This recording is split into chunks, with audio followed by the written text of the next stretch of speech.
As we await this monumental trip and updates from the White House, many issues top of mind for the president. Trump also saying today his administration found a way to pay millions of service members during the government shutdown.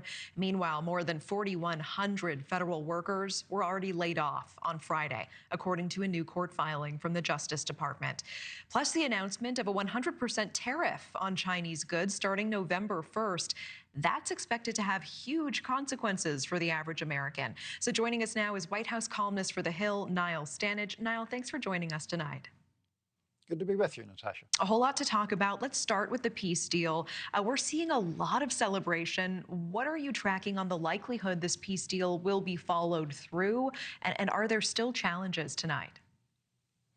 So I think the first thing we have to do there is sort of define our terms, because this peace deal is primarily the first phase of a broader Trump plan.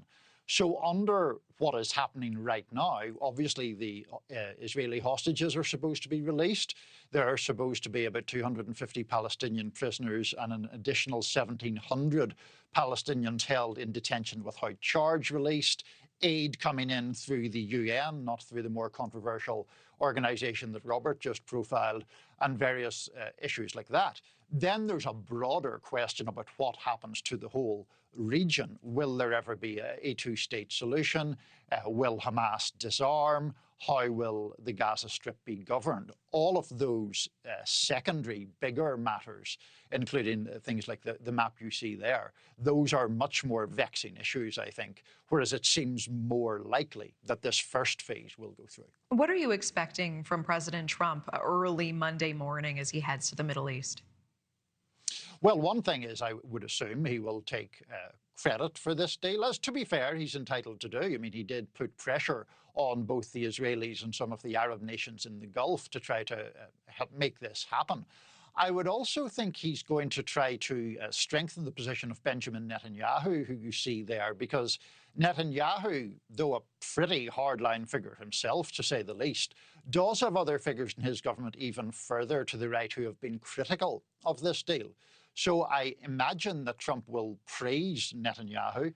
People can make their own decisions whether that's justified or not. There is an arrest warrant for war crimes out for Mr. Netanyahu, but Trump, I think, will try to shore up his position. Okay, let's move to the shutdown here at home. The president saying he has found the money to pay troops.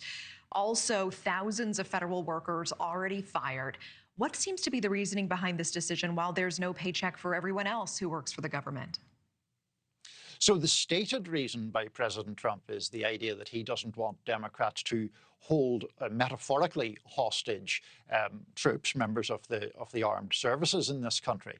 I think the political question is a more interesting one in a way, because we do see these layoffs in other departments, Department of Health, Housing and various other government departments. So it seems to be an attempt partly to paint the Democrats into a corner as being against the military, but also President Trump obviously having no compunction at all in laying off people from some of those other departments that I mentioned. All right, with the time we have, one more topic, the 100% tariff on Chinese goods that's expected to have massive implications for Americans.